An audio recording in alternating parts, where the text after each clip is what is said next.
মদ্যপান অবস্থায় মিছিল বন্ধ করার চেষ্টা তৃণমূল কর্মীর। পানিহাটি পৌরসভার সুভাষনগর অঞ্চলের ঘটনা।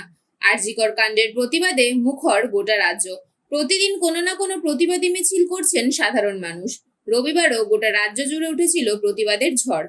হয়েছে একাধিক রাত দখল কর্মসূচি। পানিহাটি পৌরসভার সুভাষনগর অঞ্চলের সাধারণ জনগণ নিজেদের মতো করে অভয়ার বিচারের জন্য প্রতিবাদী মহামিছিলের আয়োজন করেন। সেই মিছিল থেকে বারবার স্লোগান ওঠে মুখ্যমন্ত্রী পদত্যাগের। সেই মিছিলে ঢুকে পড়ে বেশ কিছু যুবক যারা নিজেকে শাসক দলের সদস্য বলে পরিচয় দেয় এবং তারা সেই সময় মদ্যপ অবস্থায় ছিল বলে জানায় আন্দোলনকারীরা। মিছিলে ঢুকে তারা একাধিকভাবে মিছিল বন্ধ করার চেষ্টা করতে শুরু করে, এমনকি খবর করতেও বাধা দেয় তারা। না মানলে হুমকিও দিতে থাকে। কেন এমন পদক্ষেপ শাসক দলের, উঠছে প্রশ্ন। এই ঘটনার জেরে বেশ চাঞ্চল্য ছড়ায় পানিহাটি পৌরসভার সুভাষনগর এলাকায়। এখন প্রশ্ন একটাই, এত কিসের ভয় শাসক দলের?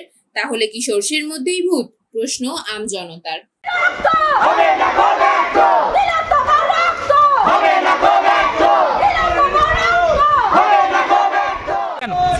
মদ্যপ অবস্থায় এসেছেন কেন? মদ্যপ অবস্থায় মিছিলে কি করছেন? কেন তুলবো না দাদা, কেন তুলবো না? তুলবে না কেন বলুন না।